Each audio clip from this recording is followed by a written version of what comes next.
So this is part two, my camera cut off. I am definitely a novice camera person and YouTuber, and I'm learning as I go. And I'm gonna see if I can get these two pieced back together, but if not, then you might see a part one and two on the channel.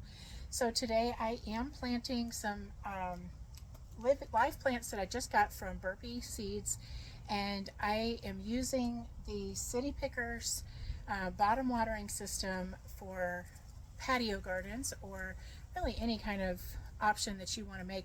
I plant a lot of things right around my pool, inside of the pool enclosure. It keeps a lot of the pests away from my produce, and it lets me enjoy it when I'm out here in the summertime swimming.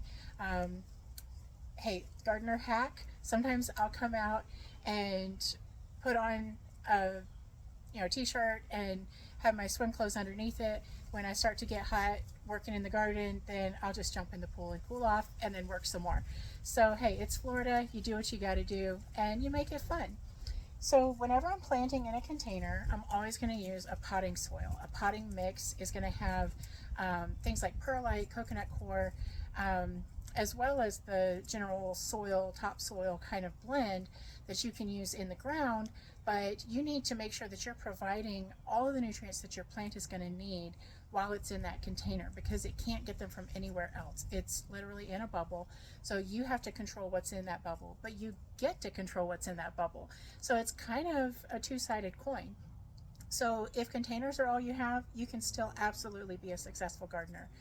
The thing that I love about Miracle-Gro is that it has some great slow release fertilizer already built in with the soil. It's evenly distributed, mixed throughout, and it has those perlite and other things that help with air being able to get into the soil, as well as water. Plants need both, just like we do. They've got to be able to breathe. They don't want to be soaking wet unless it's specifically a water plant. But the majority of things that a home gardener is going to be growing need to breathe. So here's where we're going with this. I'm going to fill this container up with my potting mix. I think when I filled the last one that it took 2 full bags, and I've got a little extra just in case I need it. Here's another little garden tool. I got this at Aldi, and I am all about a bargain. They had a pack of 2 of these. I think it was about $5 or $6. One is more of a traditional curved pruner, and then those are the more scissor style. And so far so good. They seem to be pretty sturdy.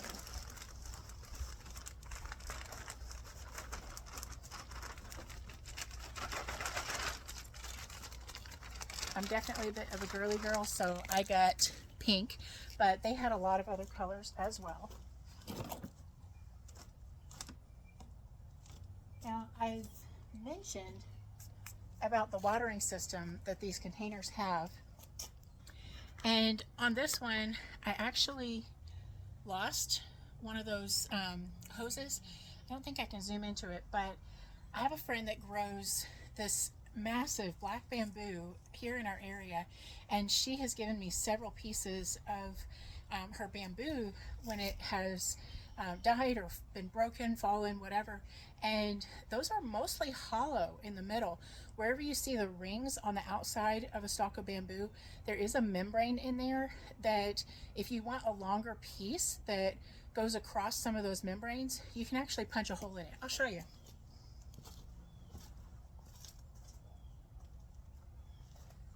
This one's kind of dirty because I pulled it out of another plant, planter, and it's just a really thin layer, and I just popped it open with a screwdriver, or sometimes if it was super thin, I could just punch it with my finger, or even put like one of those garden rods that you can use to stake a plant to keep it upright. Put that all the way down if it's a longer piece. This is just one section, but it was cut right at the membrane on both ends. So I ended up popping that out, and then I could use it as a watering tube. This one is cut inside of the membrane, the one that's down here. So it's just a simple channel, just I'm not good at guesstimating a width of something, but just a narrow ring of wood, of bamboo, and it's all natural material. I don't have to worry about microplastics getting into the water in my container, but typically the ones that are plastic are going to be a food grade plastic, but even so, the less plastic the better.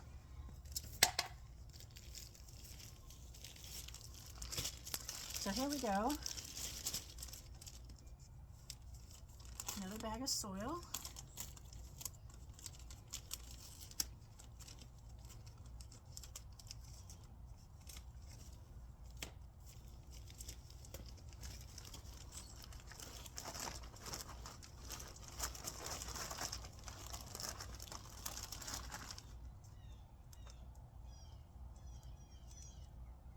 Break up some of those lumps there.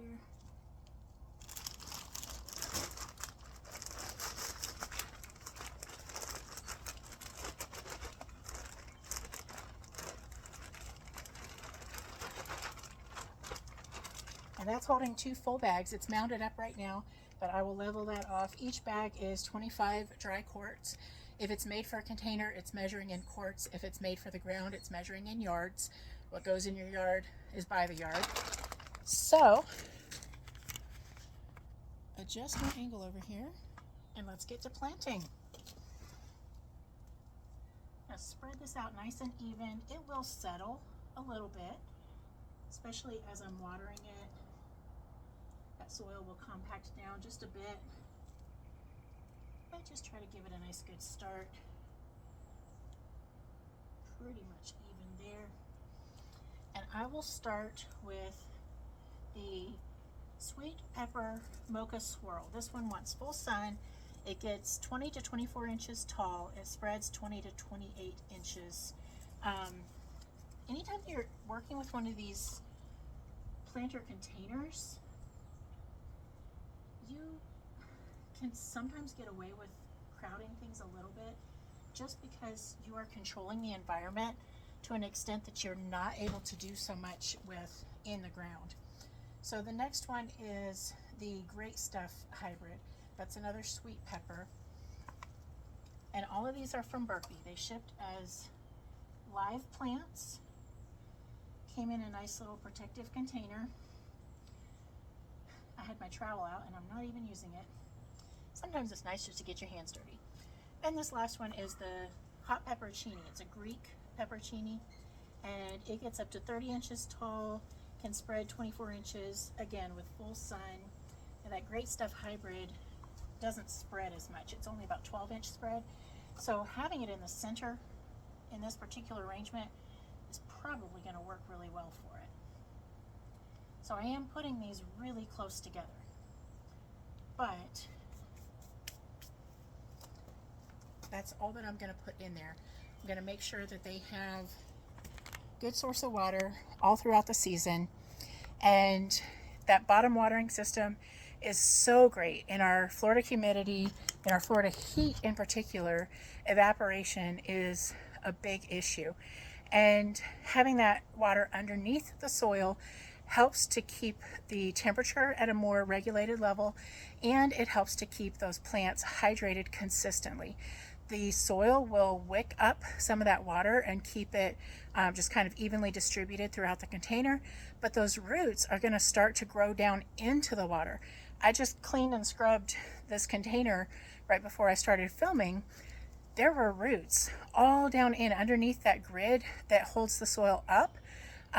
Those roots had gone down through, and so I had to pull out handfuls of roots where those plants that were in there know where to go. They're used to finding groundwater, that you can dig a shallow well here just 1 or 2 feet down. Some of the plants that are native to our area will grow roots multiple feet long because they're searching for that groundwater, and they know it'll be there eventually if they can just get far enough to find it. So I hope you've enjoyed this video today. Just a quick little snip about planting in a container. This is something that you can do even if you don't have access to a large plot of soil, that you can use a container with the right lighting. You can even grow a lot of things indoors wherever you are, you can find a way to enjoy your garden. And I hope that's just what you'll do. I hope you'll leave me some comments about what you have started already growing and what you're looking forward to growing this April. See you next time.